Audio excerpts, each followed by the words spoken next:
Imagine waking up one day in the wrong body. It feels unnatural, like you shouldn't be there. Now imagine having to go to school in that body, being only addressed as the name that belonged to that body, and only being allowed to wear and do certain things that people insisted that body was made for. Would you change that body to reflect what was on the inside? For most transgender adolescents, the answer to that question is yes. So, what does it mean to be transgender?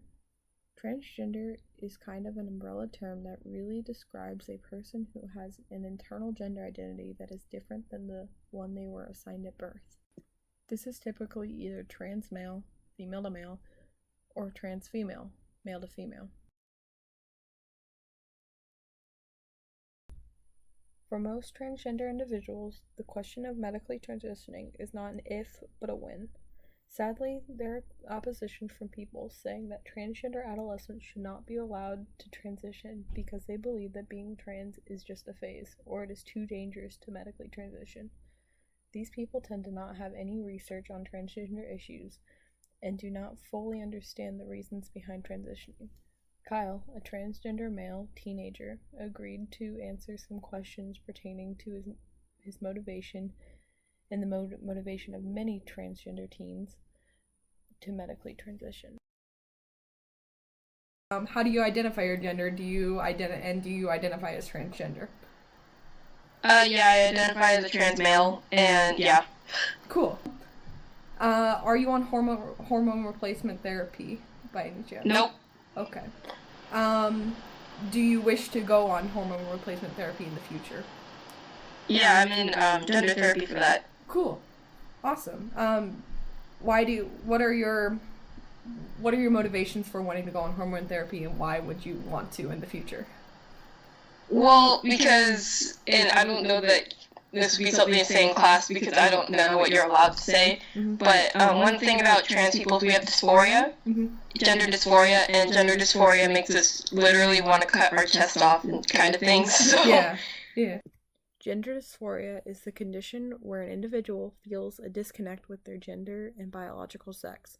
Gender being how you feel emotionally/mentally, and biological sex being what gender you were assigned at birth.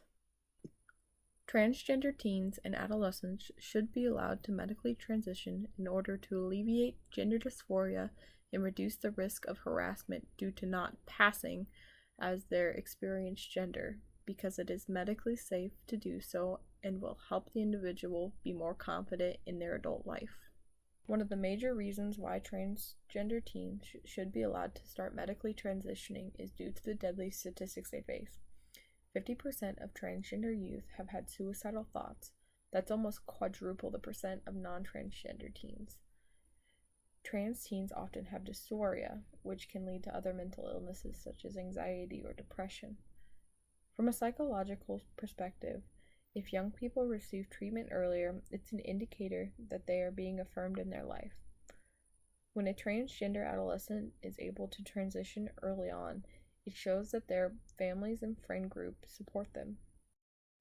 This then leads to better mental health in the future and a better chance that the individual will have good self-esteem and confidence in their adult life. A survey taken by the Human Rights Campaign in 2012 found that only 37% of gender-expansive youth thought that it was very likely for them to be happy in the future, and only 4% reported that they were very happy in the present. Allowing adolescents to choose to be in control of their gender identity early on and giving them the option to medically transition would help them be happier in the future as well as the present. Transgender people of all ages also face an increased risk for harassment, but trans students have gained growing media attention due to the bathroom bill that was recently dismantled by the Trump administration. A survey taken by GLSEN, an organization aimed towards helping LGBTQ individuals in K-12 education, found that 75% of transgender youth felt unsafe at school. Instead of focusing on doing well in school, transgender teens and adolescents have to worry about possible harassment over presenting themselves as their correct gender identity. To top that off, 59% of transgender students were denied access to the restrooms that corresponded with their gender identity. Although medical transition will not completely fix the harassment from others, it could give emphasis and legitimacy to a young person's identity and encourage schools to protect the rights of trans students. Allowing medical transition in students could also lower the harassment they face in school as well as their adult life, because it will allow them to obtain the characteristics and features that correspond to their gender identity and allow them to pass. The ability to pass gives a trans individual the option to share or not share their trans identity, therefore giving them the option to avoid conflict with individuals who may not know or accept their trans identity.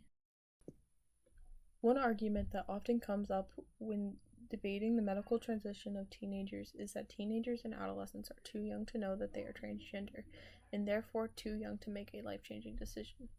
What most people don't understand is that, if started early enough, there is a medication that trans youth can take that is completely reversible and medically safe.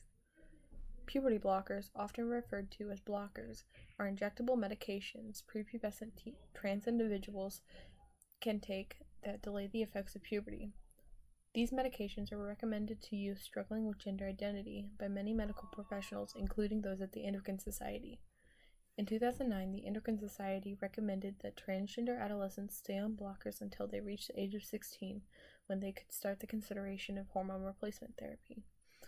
Blockers allow trans youth time to wait without having to worry about possibly going through the wrong puberty.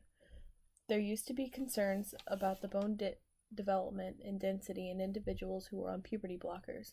These concerns were answered when a study was conducted by Dr. Henriette Delmare van de Waal, followed 127 trans patients, 53 being trans girls and 73 being trans boys, who had been administered hormone blockers and switched to HRT at the age of 16. Suppression of puberty was received well, according to Delmare van de Waal. The patients reported satisfaction and no regrets regarding the suppression of puberty. The study also found that the teens' bone density increased just as it would have done through puberty after the start of hormone replacement therapy. So, how can you help transgender adolescents in their transition?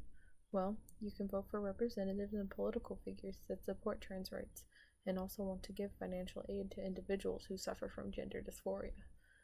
Hormone replacement therapy and blockers can be expensive, and some families and individuals are unable to afford the medication they so desperately need.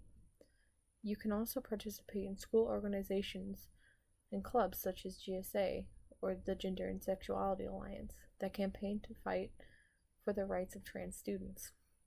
Encouraging schools to teach about gender identity in classes like health and creating positive relationships, or CPR, can also help alleviate some of the stigma surrounding the trans community and possibly lower the harassment that trans individuals face. Donating to organizations that are focused on trans rights, such as the Trevor Project and GLSEN, can also benefit trans students and adolescents. To wrap up, allowing trans adolescents to medically transition can benefit their mental health that can help them throughout their lives, as well as lower the risk of harassment. I've given you the facts and evidence. What are you going to do to help the world transition into acceptance?